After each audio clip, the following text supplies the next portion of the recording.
into another edition of Pure Picks. I'm your host, James, and we're here to break down UFC Fight Night, Namajunas versus Cortez, coming up this Saturday in Denver, Colorado.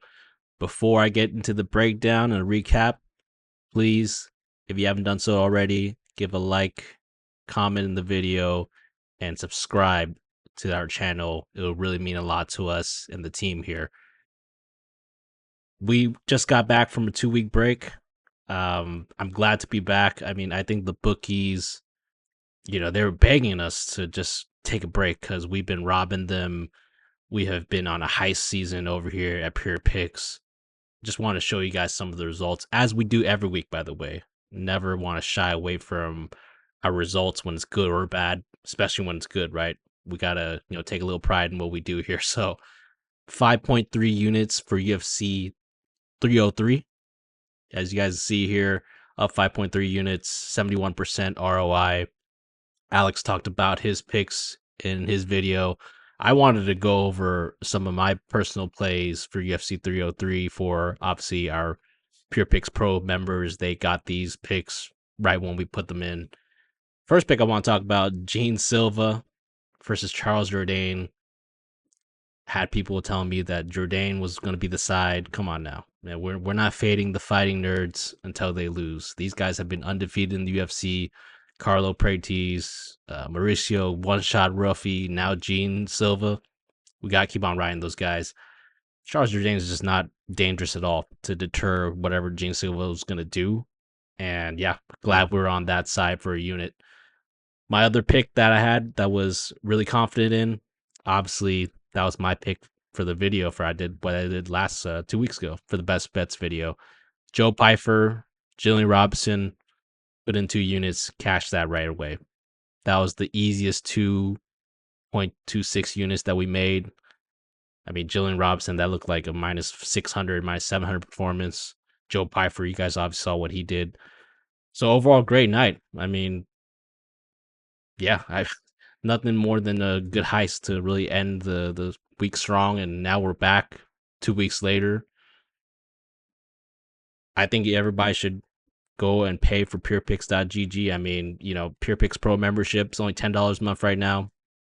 It's going to be $20 a month very soon, maybe even next week. So if you want to get in on that price and be grandfathered in for $10 a month moving forward, join at purepicks.gg right now. You'll get in for $10 a month. But let's get into the new card, right? Because we always like to look at the new card here at Pure Picks. I'm always excited to look at it. Always excited to see what the next potential robbery is, but next potential heist for our team. So let's get into it. I mean, Namajunas versus Cortez, I think there's going to be a few spots. So I'm excited to break this down with you guys. So going to the first fight of the night, we have Montel Jackson versus Damon Blackshear, or Damon Blackshear, if you will. We look at the odds for this fight right here. We have Montel at a minus 151. He opened up at a minus 170, so there has been some dog action taken on Damon Blackshear. I'm not really agreeing with that line movement there. I'm siding with Jackson in this spot. Jackson, more dangerous, defensively sound striker here. He's tied for the most knockdowns in bantamweight history and has a 64% striking defense. In addition to his advantage on the feet, I think that Jackson has enough of an offensive wrestling game in his back pocket to cover Blackshear in that spot as well. Blackshear is a great grappler, a good grappler, not great. But in his 2 losses, he was outstruck and outgrappled by 2 well-rounded fighters in Mario Batista and Basharat. I see Jackson being able to do both here because he has the tools, the skill set to implement the same game plan. Now, Jackson has also lost twice in the UFC, and in those 2 losses, he was out-wrestled by Ricky Simon and Brett Johns. I think that Blackshear has decent wrestling, but I don't see him having the same relentless pace and pressure as Simon and Johns. And Blackshear is also coming in at short notice here, so I just see him slowing down the later the fight goes, especially in elevation. That's going to be a really big key here for this fight card. It's going to be fought in elevation in Denver. A lot of people going up short notice. Damon Blackshear is one of them. So I think he's going to slow down later on. I mean, he slowed down in the Basharat fight. He slowed down the Batista fight. So I got to go Montel Jackson here. I'll pick him via decision. I think his minus 151 money line is pretty solid. Also, another way to play him would be his decision prop. I was looking at it last night. It was plus 185. I definitely wish I took action on that, but plus 150 is still decent, I would say. So if you're playing Damon Jackson, I think the decision prop is good, or the money line would be good as well. So pick here is going to be Montel Jackson via decision. Let's go with the next fight. So the next fight that we have is going to be in the middleweight division. We have Josh Fremd versus Andre Petroski. Let's look at the odds for this fight right here.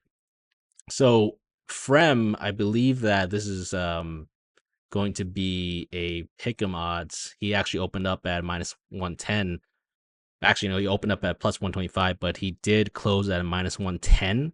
So there's obviously some dog action taken on Josh Fremd there. Another movement that I don't totally agree with. I think the pick here will be Petroski for me. I'm just going to stay away from this fight, though. I mean, from a betting perspective, Petroski is just a better fighter, in my opinion. You know, this could be a potential buy low because he came off of a pretty fluky KO loss against Jacob Malkoun. And, you know, I think that we're getting a good price just because of that. He was looking pretty solid, I think, against Malkoun. I still think that Malkoun was a side there, but I think Petroski held his own for as long as he did. Now, Petroski does have two major red flags that will keep me from recommending him as a play. I think the first major red flag is his tendency to gas the later the fight goes. Since this fight card will be at Denver, once again, I think his cardio issues will likely just show up in a more pronounced way. And, you know, second red flag is obviously his decreasing durability, right? I mean, this guy's been KO'd twice in a row, basically. The last one was fluky, but he did get KO'd by Michel Pereira in round 1. So that's a concerning trend. Fremd, though, I don't think he has the fight-ending ability to take advantage of this decreasing durability that Petroski has. But Fremd does have some decent cardio, so he's going to be likely the better fighter as the fight goes on, as opposed to Petroski. I mean, we saw Petroski gas pretty hard against GM3, Gerald Mearshart. So I think that the one thing that I will be able to be the most confident in, and the one thing that I'll bank in, is that Petroski has superior wrestling to win this match. And I think Fremd, you know, this guy has like a 31% takedown defense. That's not good at all. It's pretty horrible. So I see Petroski just sticking to a heavy wrestling base approach, maybe get like a lay and pray victory. He might find a sub, but I'm thinking he's just going to lay and pray on this guy. So I'm going with Petroski via decision. Obviously, I can't trust Petroski to trust him with any of my units because of how he has lost his last two fights. So I think I'm good on that. But pick here will be Petroski via decision. Moving on to the next match, we have our first women's matchup of the night. So we have Luana Santos versus Mariya Agapova. Let's look at the odds for this fight. So Santos currently is a minus 415. She opened up at a minus 375. So there actually was a point in time where she was a minus 160, and now has since ballooned to the minus 400 range. Yeah, I'm going Santos here.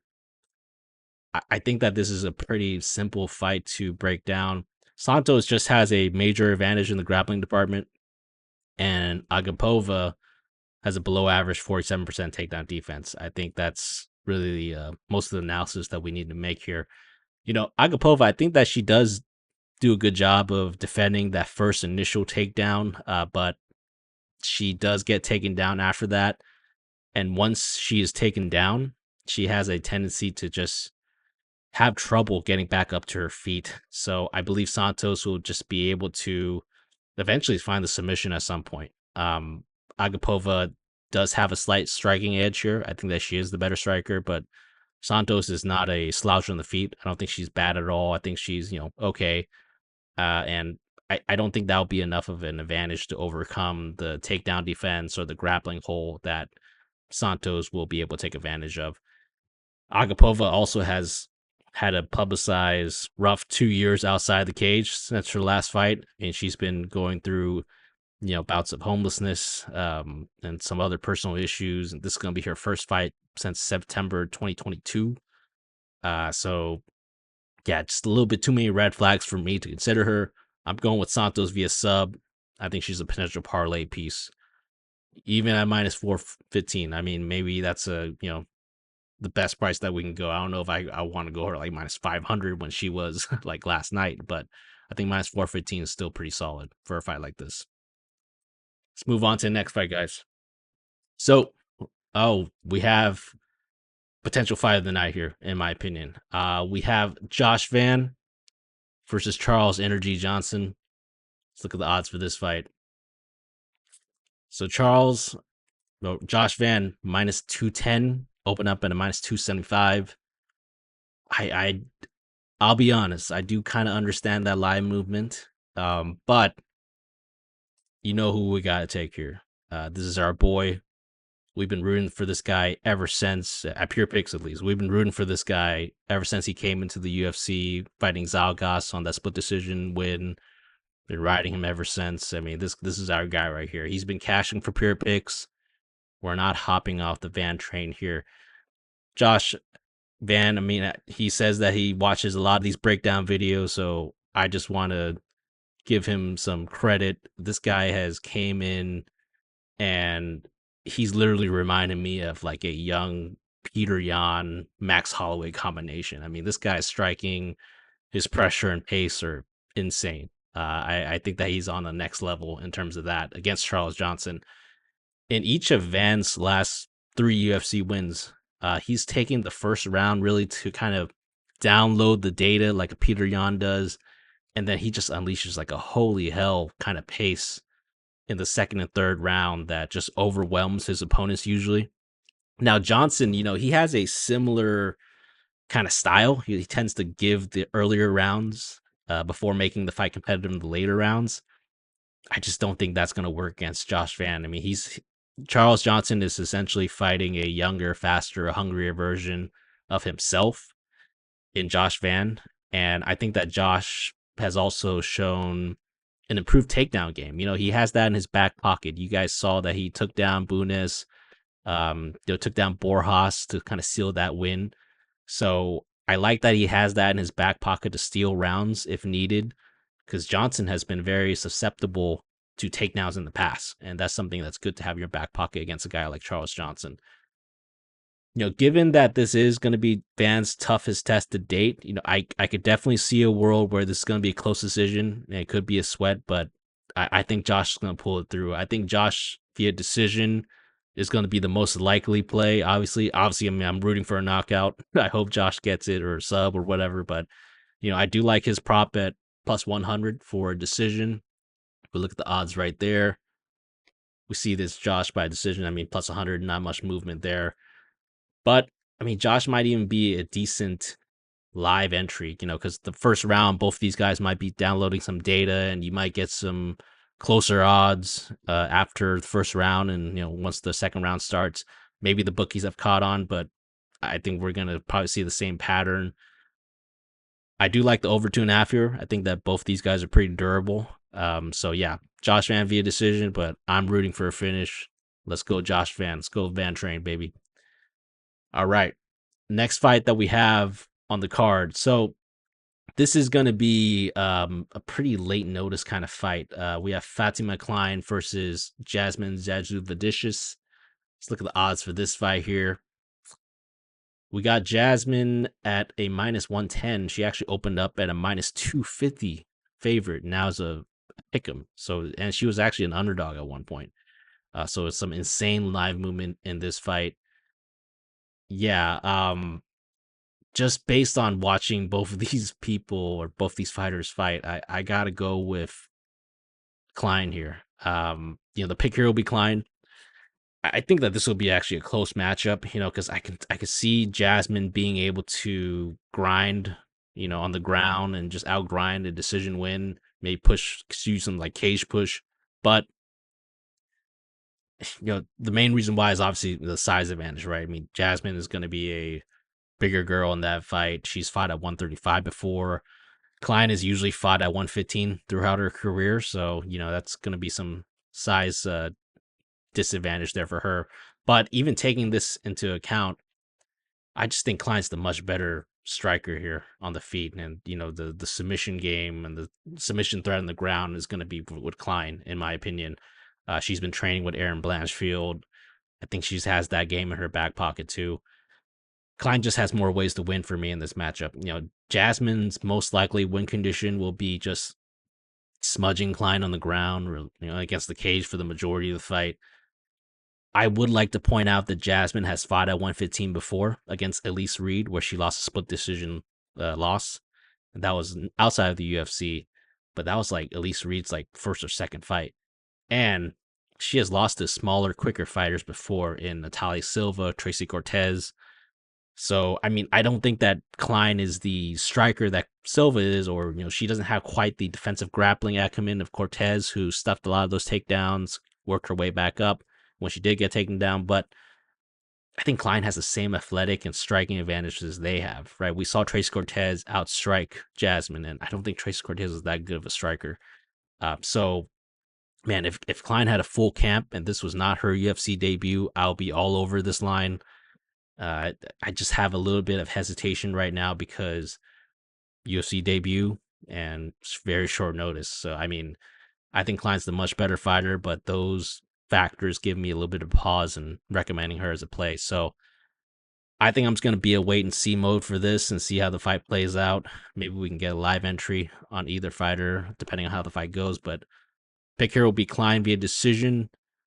Other than the over 2.5, because I think both these ladies will go to decision. I'm probably going to pass on this fight too. Looking at the over 2.5, it's minus 350 now. I opened up at minus 260. So, I mean, I think that's a parlay piece, honestly. But yeah, pick here will be Kline via decision. All right, let's move up to the main card. And, we had a lot of fight cancellations for this card. So, not a lot of fights for this card. So, we're already at the main card. We have Cody Brundage versus Abdul Razak Alhassan to open up the main card. Looking at the odds for this fight, we have Alhassan minus 170. He actually opened up at minus 205. So, yeah, there's been some dog action on Cody Brundage. Believe it or not, I'm going with Brundage here. Cody Brundage for the win. This is honestly, this is another passable fight. I don't trust either of these guys as fighters, but in a fight between two volatile fighters, I would definitely want to be holding a dog ticket with plus odds in this situation. Alhassan has red flags himself to consider as a favorite, right? He has a low output style, bad 50% takedown defense and cardio issues. Brundage is a good wrestler, trains in Colorado, and he does have enough power to at least hold his own against Alhassan. I mean, Alhassan's going to be the more dangerous, powerful striker, but Cody has some powerful hands as well. I believe this fight should honestly be closer to pick'em, given where they are both in their career. And I do see potential value in Brundage. Having said that, I can't bring myself to recommend him as a play. I mean, it's been documented throughout this channel with our videos. I think this guy has some just questionable fight IQ decisions that he's made in the past. So I'm going Brundage via sub, but I'm probably going to pass on this fight too. But yeah, I'll see what happens. Maybe I'll get a little bit more risk. Maybe I'll like Brundage at the end of the week, but for now, I think I'm going to probably pass on this fight. Let's move on to the next fight here. So we have Christian Rodriguez versus Julian Erosa, C-Rod versus Juicy J. Looking at the odds for this fight, we have C-Rod at minus 214, open up at a minus 325. It's been a lot of dog action taken on Juicy J, Erosa. I think this is going to be tough, but I mean, I think the pick will be C-Rod for me. Erosa, he has shown some major durability issues throughout his career. I mean, this guy's been getting knocked out a lot. Most of the time, he's been finished pretty early, too, against pretty legitimate strikers. I just don't know if C-Rod has that stopping power, especially at 145, to stop Erosa early. C-Rod's game is more predicated on outworking his opponents later on in the fight, which could be tricky here because Erosa, he tends to take over with good cardio and pace himself in the later portions of the fight. So they both have some similar strengths as fighters.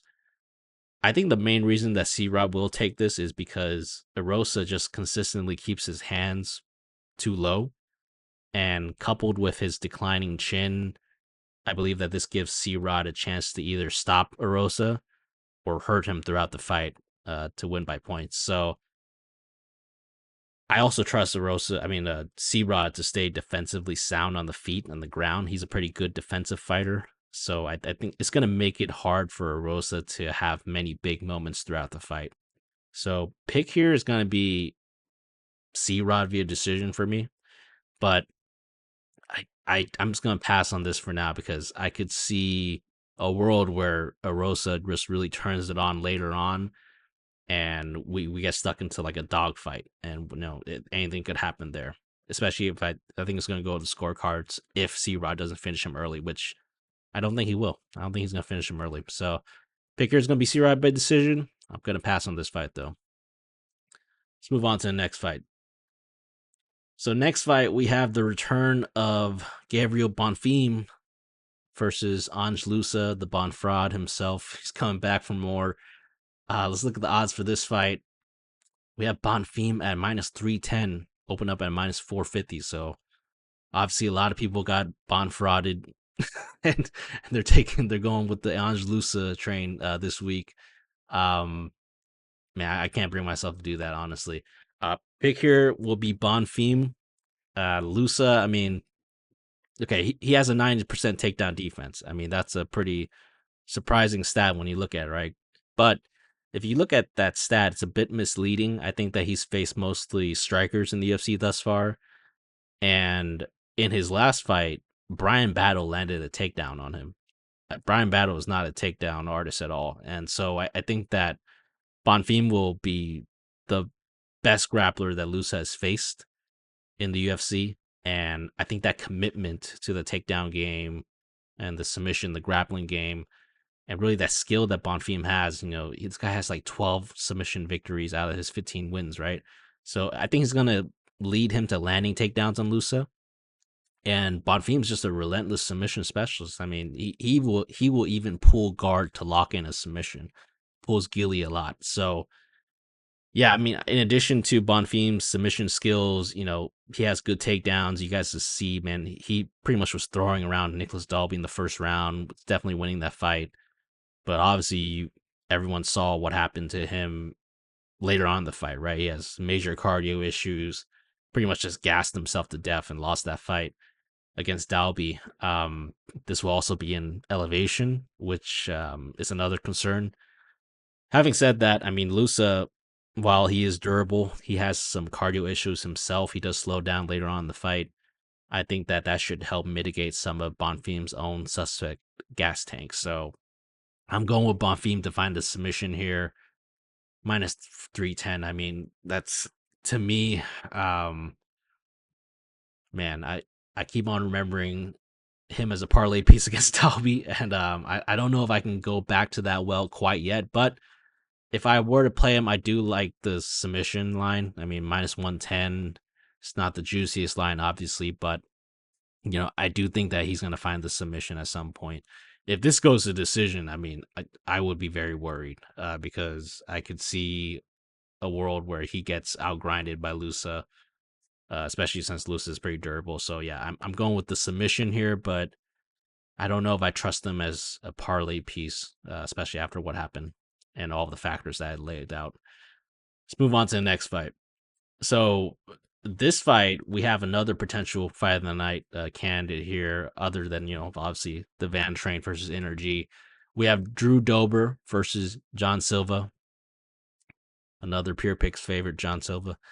Let's look at the odds. Straight up, it's like pretty much a pick 'em. I mean, John Silva minus 114, open up at a plus 140. I would have loved to get that plus 140 action on John Silva there. So a little late to the party there. I definitely agree with the line movement. when I first initially broke down this fight, I was trying to make cases for Drew Dober because John Silva. I mean, he's taking this pretty much on really short notice. He just fought like 2 weeks ago. He's moving up a weight class. But I got to pick John Silva here to keep the fighting nerd streak going. He is the more accurate, the quicker striker.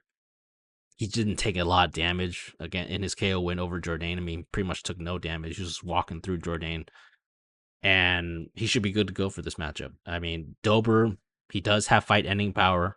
Trains in Denver, so he should be fine in elevation. He also has a good gas tank as well. So later this fight goes, could get a little tricky. But this guy just brawls way too much, and he just relies on his chin. He has a great chin though, crimson chin, right? But I think it's gonna eventually catch up to him because if you consistently fight like that, it's just gonna catch up to you. We saw what happened when he fought Matt Favola, who has a similar stature and like a power to a John Silva. So I am gonna pick John Silva, but man, if Dober survives the onslaught, if his chin holds up, I could definitely see him pulling away down the stretch.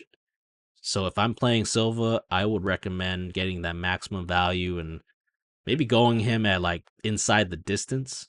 At plus 115 was the last time I saw it. I do like this because I do think that Silva has some grappling that he hasn't shown yet. And obviously he has the powerful KO game as well. So yeah, I would rather play it like that because if it goes to decision, I could definitely see Dober taking this, given his superior gas tank. So yeah, pick here is going to be Silva inside the distance. Other than that, inside the distance plus 115, I think I'll rather just pass on this fight. Let's move on to the co-main event of the night. So we have Santiago Ponzinibbio versus Muslim Salikhov. Looking at the odds for this one right here. Ponzi is minus 184, opened up at a minus 140. Yeah, pick here will be Ponzi. Both these fighters, they're strikers. I think this is going to remain the feet. Salikhov, he does have some wrestling ability, but he's 40 years old. I don't see that being too much of a factor in this fight. This is going to be a mainly stand-up battle to me. I do favor Ponzi as I trust him to just throw it more volume and have a better gas tank to Salikhov down the stretch. Salikhov was KO'd in his last fight against Randy Brown, first round. He also gassed down the stretch against Nicholas Dalby. I can't trust him to follow a game plan here where he's going to pull out a win. Salikhov, he does have some KO power, but I think Ponzi's going to be able to stay safe from an early KO. And once Salikhov fades, Ponzi should pull away to late finish here. Because, you guys saw what happened. He's 40 years old. Chin's obviously declined in elevation. I think he's going to probably pull away with a KO here for Ponzi. I am going to pass on this one, though. Ponzi, he's past his prime himself. I can't trust him after he got KO'd himself against Kevin Holland. So picker is going to be Ponzi via KO, but I just can't trust either fighter in this fight. All right, let's move on to the main event, guys. So main event wise, interesting fight. It was supposed to be Macy Barber versus Rose Namajunas. Obviously, Macy had to pull out. Now we have Rose Namajunas versus Tracy Cortez. Let's look at the odds here. Rose opened up at a minus 110. Now she is a minus 205. Yeah. So I'm going with Doug Rose here. We have another potential simp trap laid out in Cortez, getting some similar vibes that I got last week when I told people don't go on Karate Hottie, guys. Go on Julian Robertson. I see some people going on Tracy Cortez again this week. It's going to be another simp trap, I think. Other than that major red flag, I think Cortez is, stepping up on short notice against Rose, who trains in Colorado. Rose has been in so many 5-round fights, too. I think this is going to be Cortez's first 5-round fight in the UFC. I viewed Rose as the much better striker here. She's also the better grappler in terms of getting a finish. I think she's a better submission artist. Cortez does have the advantage of solid wrestling. I think that she's a better wrestler than Rose, and top control. She does a really good job of, racking up control time on the top. But man, Thug Rose does a great job of fighting her way back up to the fight, right? She doesn't get held down too much. And I think on the feet, Cortez is going to be too basic. I mean, she lacks some head movement, willing to eat shots. Rose might not be the best anymore. I don't think she's the best, but I think she's going to be good enough to take this one. So yeah, give me Rose via decision. Man, I would definitely call her a parlay piece, but that last performance gave me some bad vibes, honestly. I'm Pat Barry in her corner. I wish Trevor Whitman was still there. And she's declined a bit. I don't think she's as quick and nimble as she was in the past at 115. So, yes, give me some hesitation, but the pick here will be Rose Namajunas for me. That about does it for the breakdown, guys. Once again, if you guys like the video, still here, please give us a like, comment on the video, tell me what your lock of the week is, any plays that you guys think were good. And if you guys haven't done so already, please subscribe. Once again, timestamps are in the video. Break it down. So whatever fight you want to go to, just click it. And yeah, please subscribe, guys. It'll really mean a lot to us. Best of luck this weekend, and we'll see you guys soon.